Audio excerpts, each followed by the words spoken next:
A while back, I got an email from a follower named Sven who was facing a problem with his D&D party. They wouldn't fight anything. "We're all modern people with modern feelings towards the world," he wrote. "So when we encounter a dragon, who is an intelligent creature simply pursuing reasonable self-interests, we have a hard time attacking it." He describes the party always trying to talk first, and in a lot of cases, successfully talking themselves out of a fight. So what's the issue? Sounds like fun roleplay, and combat isn't the only way to solve problems, right? But as Sven wrote, we have all these great powers for killing stuff, but we end up just using our words. He wanted to know how a DM could make players like them feel like a character was evil enough to deserve violence. That is to say, they wanted to fight, they just didn't want to feel guilty about it. I can relate to this a lot. In fact, that's why I always carry a sword, just in case somebody ever gives me a reason. I often DM for and play in parties who are hesitant to attack until we're certain that the conflict can't be resolved peacefully. But also, combat is fun. It's a key part of D&D, and for martial classes especially, it's your main area of strength, so it sucks to not get to use it. I think most people would agree that it's a good game master habit to make sure that some encounters can be resolved peacefully, because that gives players freedom, and it keeps the game from feeling repetitive. But likewise, if you never give your players the chance to justify combat, that can end up being repetitive too. Players can feel just as trapped by never getting to fight as they would if they always had to fight. But first, before we start talking solutions, I want to clarify that this is different from players who want to play actual pacifists. If your party is opposed to harming any living creature no matter what they do, I think it's worth considering that D&D might not be the right game. I mean, yes, you could make adjustments and make it work, but at its core, D&D is built to include combat. Most of the mechanics are focused on fighting.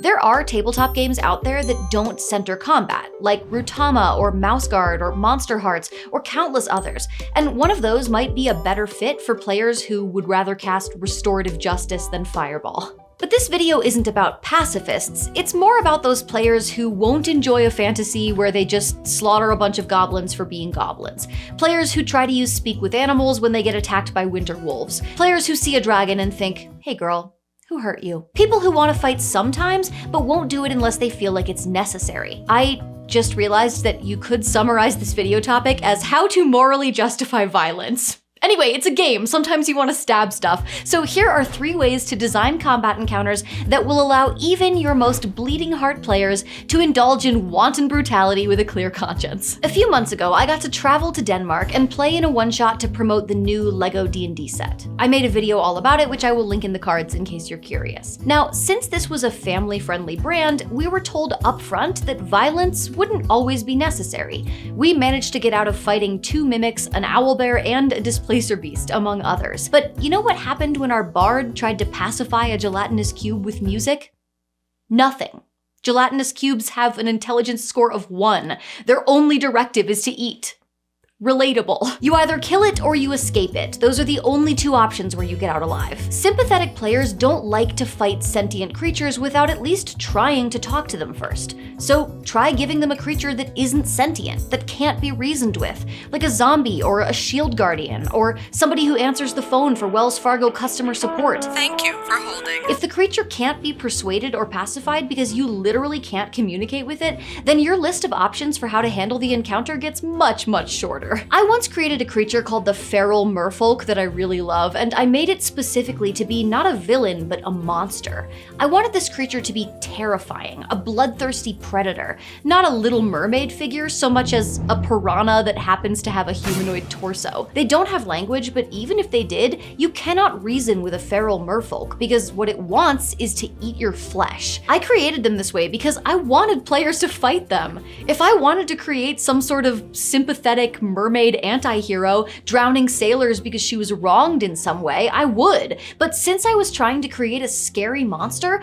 I made sure they couldn't be talked down. There are a bunch of ways to make a creature that can't be reasoned with. Creatures with extremely low intelligence, constructs who were created for a purpose that specifically opposes your players, creatures like undead who aren't sentient and therefore don't suffer when killed. Basically, if talking them out of violence is literally impossible, you're golden. By the way, if your players are talking their way out of every combat, it might be time to dust off the old Dungeon Master's Guide and have a little refresher. Specifically, page 244, which outlines the mechanics of resolving social interactions. Every creature begins begins an encounter with one of 3 attitudes, which incidentally are also my 3 moods in order whenever I'm placed on hold: friendly, indifferent, and hostile. When we're talking about parties persuading their way out of combat, I think we can safely assume that the creatures in these cases are starting off firmly in the hostile category. 2 things to take away from this section. First, even a very successful charisma check against a hostile creature will at best make them indifferent. There's a table with conversation DCs for each category, and even a 20 against a hostile creature only gets a good result if they don't have to risk or sacrifice anything. That means if the creature gets something out of killing you, even a 20 won't persuade them to sacrifice that reward by letting you go. And second, a natural 20 isn't mind control. Some creatures are just never going to be aligned with you, no matter how convincing you are. It says right here, a hostile creature might be so ill-disposed toward the party that no charisma check can improve its attitude, in which case any attempt to sway it through diplomacy fails automatically. Now, this doesn't mean you should shut down any attempt to talk with a hostile creature, but it does give you tools for ensuring that charismatic players can't talk their way out of every situation. I actually think the framing of this chapter is really helpful, which is new and exciting for the Dungeon Master's Guide. It talks about the risks and sacrifices that the creature will be taking on if they do what the party asks. The higher the risk, the bigger the sacrifice, the harder it will be to convince them, or maybe it'll even be impossible. If a lich is killing innocents in order to feed on their life force and fuel their own undeath, nobody's gonna be able to talk them out of that because the sacrifice of their own life is just too great a thing to ask. A minion might not be smart or brave or even loyal, but if they fear their boss more than they fear you, it's gonna be really tough to get them to refund that overdraft fee. I mean, to help your D&D character. Thinking about your antagonists from this angle is also a great way to create alternative paths, somewhere in the middle between fighting and talking your way out of a fight. Succeeding on a persuasion check against a hostile creature doesn't mean that everything suddenly goes your way, it just means they're willing to negotiate.